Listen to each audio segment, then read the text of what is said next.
Sexto capítulo, Uranografia Geral. Parte 10. Os desertos do espaço. Item 45. Inimaginável deserto, sem limites, se estende para lá da aglomeração de estrelas de que vimos de tratar, e a envolve. As solidões sucedem solidões, incomensuráveis planícies do vácuo se distendem pela amplidão em fora.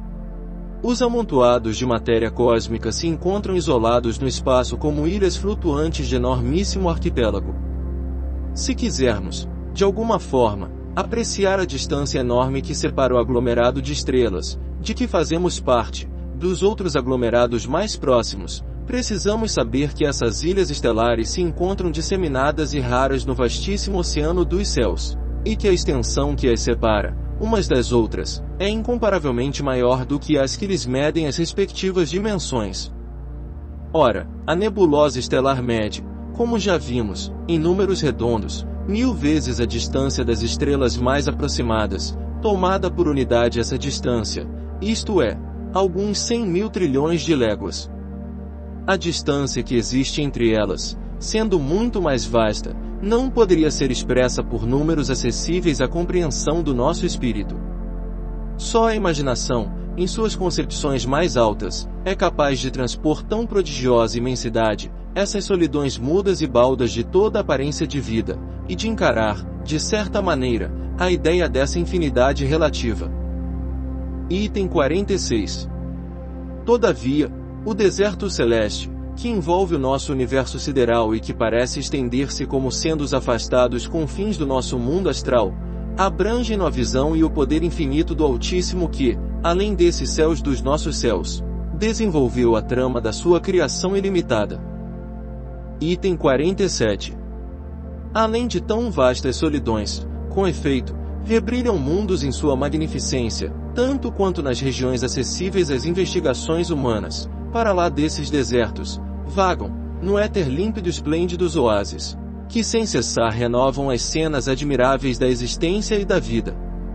Sucedem-se lá os agregados longínquos de substância cósmica, que o profundo olhar do telescópio percebe através das regiões transparentes do nosso céu e a que dais o nome de nebulosas irresolúveis, as quais vos parecem ligeiras nuvens de poeira branca, perdidas num ponto desconhecido do espaço etéreo. Lá se revelam e desdobram novos mundos, cujas condições variadas e diversas das que são peculiares ao vosso globo lhes dão uma vida que as vossas concepções não podem imaginar, nem os vossos estudos comprovar. É lá que em toda a sua plenitude resplandece o poder criador. Aquele que vem das regiões que o vosso sistema ocupa, outras leis se deparam em ação e cujas forças regem as manifestações da vida. E os novos caminhos que se nos apresentam em tão singulares regiões abrem-nos surpreendentes perspectivas.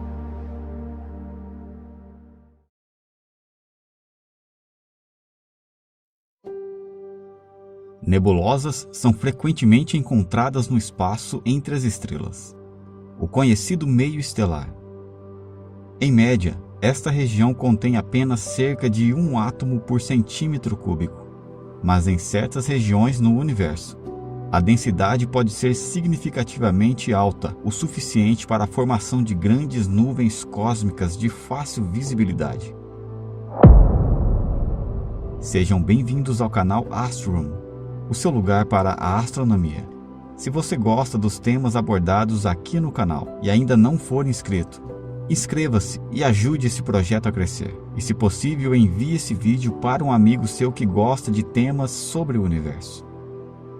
Após a morte de uma estrela semelhante ao nosso Sol, há cerca de 10.600 anos, suas camadas externas empoeiradas estão se desfazendo no espaço, brilhando intensamente na radiação ultravioleta. O gás que circunda a nebulosa mais próxima da Terra está sendo bombeado pelo núcleo estelar quente restante. A 650 anos-luz de distância da Terra, na constelação de Aquário, está localizada a nebulosa mais próxima de nós, denominada de nebulosa de Hélix, ou nebulosa da hélice.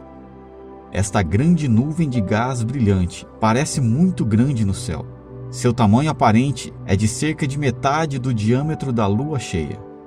infelizmente, com uma magnitude de 7,6, não pode ser vista a olho nu, já que o olho humano pode ver até magnitude 6, sendo possível observá-la apenas com telescópios ou até mesmo binóculos em regiões mais escuras.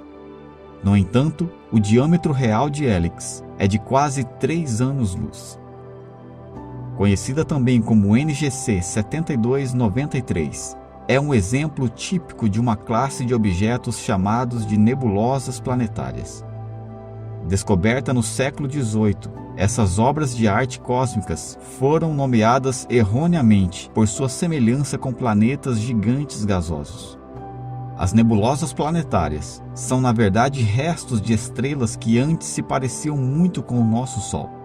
Essas estrelas passaram a maior parte de suas vidas transformando hidrogênio em hélio em reações maciças de fusão nuclear em seus núcleos.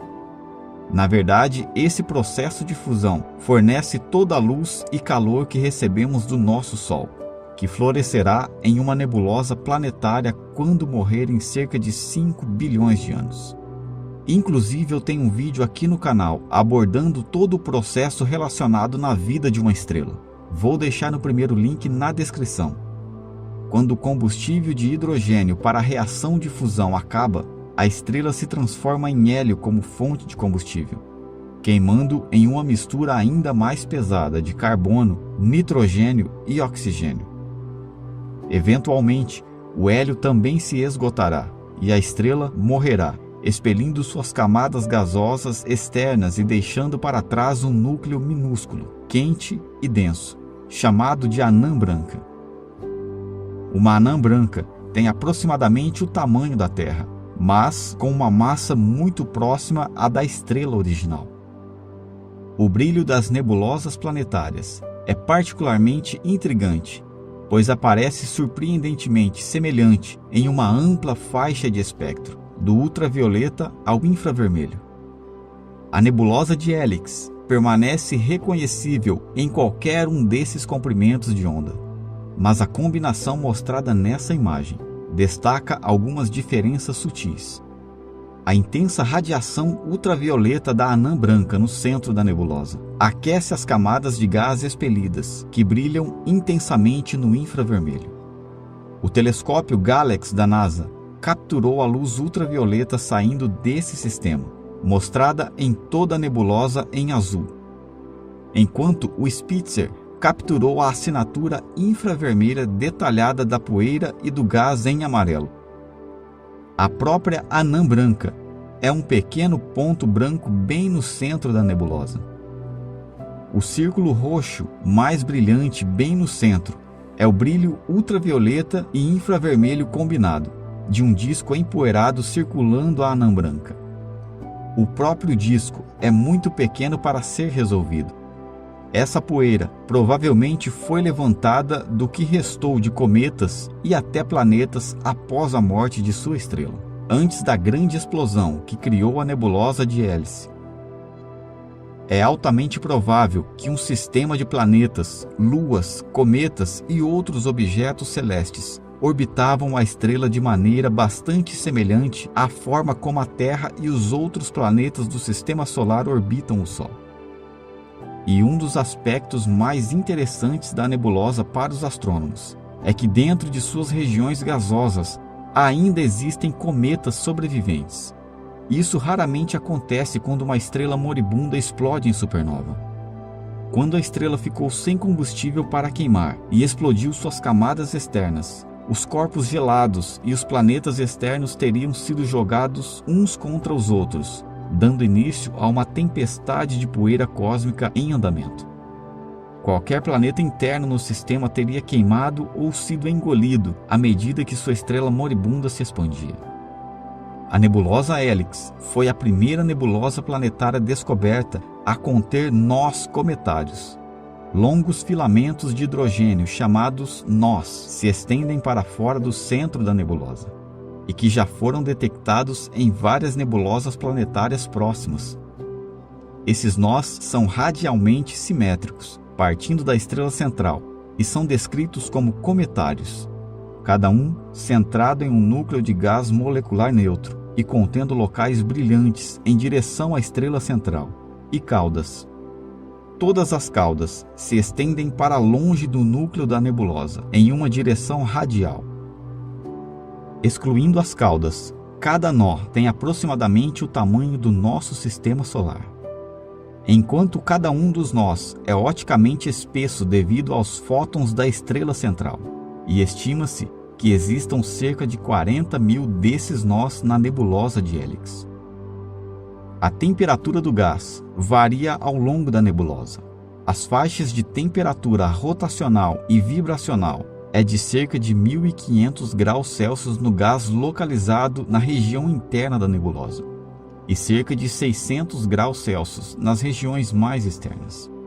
A nebulosa inteira é constantemente atingida por fortes ventos estelares que empurram o gás, fazendo com que toda a estrutura da nebulosa se expanda.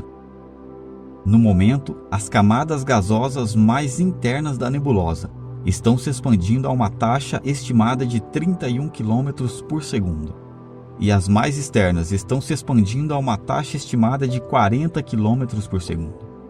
As bandas gasosas mais externas são compostas principalmente por gases mais leves, como o hidrogênio e hélio. Mais perto do centro estão os mais pesados, como oxigênio, nitrogênio e carbono. Todos esses elementos são fontes de combustível que acabarão por se esgotar um após o outro.